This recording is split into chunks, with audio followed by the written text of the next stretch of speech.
네, 안녕하십니까. 제주시 을 출신 오영훈 의원입니다. 행정안전부 진영 장관님을 비롯한 관계 공무원 여러분들의 노고에 고마운 말씀을 드립니다. 우선 4.3 특별법과 관련된 질문을 드리겠습니다.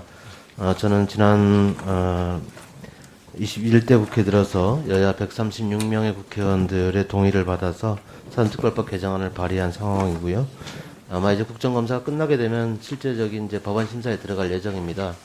법안 심사에 앞서서 부처 차원의 의견을 조율하는 이런 내용들이 필요하다고 생각합니다. 그런 관점에서 두 가지만 질문을 드리겠습니다. 첫 번째는 4.3 당시 수영인들에게 불법 군사 재판을 받았던 수영인들이 희생자가 한 2,500명 정도 됩니다. 근데 이분들은 희생자로 인정이 됐지만 여전히 전과 기록이 남습니다. 현재 현행법으로는 전과 기록을 삭제할 수 있는 방법이 없기 때문에 이분들의 명예를 회복하기 위해서는 불법 군사 재판에 희생된 분들의 무효화를 통해서 저는 해결을 해야 된다고 생각을 하는데, 행안부의 의견은 대규모 무효화 조치를 하기는 어렵다는 판단을 하고 있는 것 같고요. 재심 절차를 통해서 해결하겠다는 이런 의지를 밝혀주고 계신데, 문제는 시간이 너무 오래 걸린다는 문제, 그리고 고령인 유족들이 대부분이라는 점이 문제가 되는 것이고요.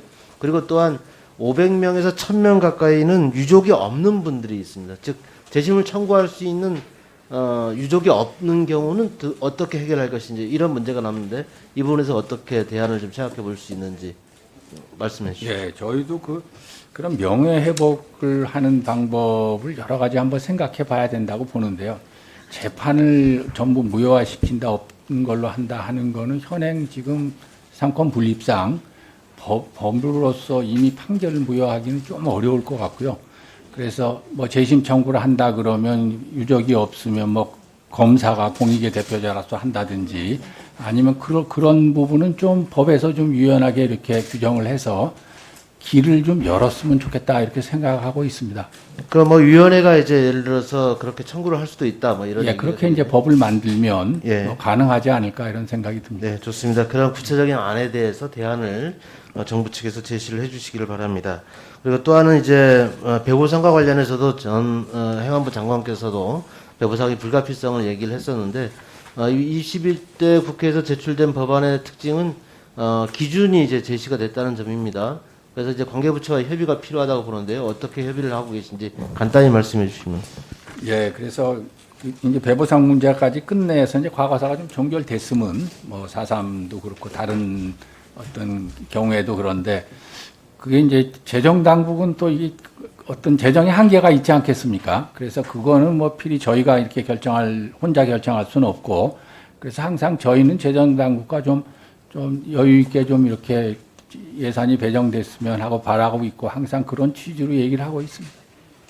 네, 행안부가 가져야 될 원칙을 지켜내면서 재정당국의 입장을 견인해내야 된다, 예. 이렇게 생각합니다. 저희는 항상 그 입장을 전달하겠습니다. 예, 국회가 또 당정 협의를 통해서 이런 문제를 뒷받침하겠다는 말씀을 드립니다. 자, 다음은 국가 재난 대응 체계와 관련해서 좀 말씀을 드리겠는데요. 그림을 한번 보여주시면, 예, 현재의 국가 재난 대응 체계도를 볼 수가 있습니다. 왼쪽 편인데, 문제는 이제 이 중앙재난안전대책본부의 본부장이 두 가지 경우로 이제 표기가 돼 있을 겁니다. 이제 국무총리가 본부장인 경우, 그리고 행안부 장관이 본부장인 경우, 이렇게 두 가지가 돼 있는데 일원화가 되어 있지 않다라는 이런 지적을 이제 계속 받았던 것이고요. 지난해 말 입법조사처에서도 아마 이와 관련된 일원화 문제를 제기를 했고, 일원화 체계로 제도적 정비가 필요하다, 이런 주장들이 있습니다. 그리고 또한 현행법상의 자연재해대책법 관련돼서 내용을 보시면, 재난 및 안전관리 기본법의 제14조 관련 내용이 보시면, 국무총리가 필요하다고 인정하는 경우에, 그리고 행안부 장관이 건의하는 경우에는 또 국무총리가 본부장을 좀 맡도록 되어 있습니다. 그런데 재난의 그 유형이 이제 앞으로 계속 더 빈번해지고, 그리고 복잡해지는 경향을 보이고 있고, 또 자연재해뿐만 아니라 사회재난으로 또 이제 이런 상황들이 많이 나아가고 있기 때문에 이런 화의 지휘체계가 필요하다는 주장인데 어떻게 생각하십니까? 그 국가재난 그 재난안전 기본법에서 이제 전에는 행안부 장관이 차장이 되고 이제 원래는 행안부 장관이 중앙재난안전대책본부장이 네네. 되고 또 그것이 좀 격상될 필요가 있다면 국무총리가 본부장이 되고 행안부 장관이 차장이 되도록 했는데 그게 사실은 좀 문제가 있었다 이렇게 네. 판단을 해서 주관 부서, 주관 기관의 장도 차장이 될 수 있게 이번에 개정을 했습니다. 네네. 그래서 이제 이번 코로나 때도 법 개정되기 전에도 그렇게 시행을 했습니다만은 복지부가 1차장이 되고 그 재난사고수습본부장 역할을 하면서 1차장이 되고 제가 그 2차장이 되면서 범정부 대책지원본부장을 맡고 있거든요. 그러니까 그래서 지금 현재 대책본부의 시스템대로 저는 법률의 체계를 바꾸는 것도 바람직하다고 보는 것이고 그런 주장들이 이제 입법조사처에서 제시가 됐던 거 아닙니까? 그 부분에서 검토할 의지가 있냐는. 그 당연히 검토할 의지가 있고요. 지금 법 체계 내에서도 약간 기준이나 매뉴얼 같은 걸 가지고 또 그런 범위 내에서는 의원님 좋습니다. 말씀하신 부분으로 체계를 좀 단순화할 필요가 있다 이렇게. 좋습니다. 자, 그다음에 보시면 지금 호흡 피해 및 재해 위험지구 현황 표를 좀 드리고 있는데요. 호흡 피해가 상당히 많았지 않습니까? 7월 28일부터 8월 12일까지 호흡 피해가 인명 피해가 40명, 피해액이 1조 371억, 그리고 특별 재난 지역 지정이 74개소였는데 문제는 재해 위험 개선 지구로 지정된 곳에는 호흡 피해가 발생하지 않았어요, 이번에. 한 군데도.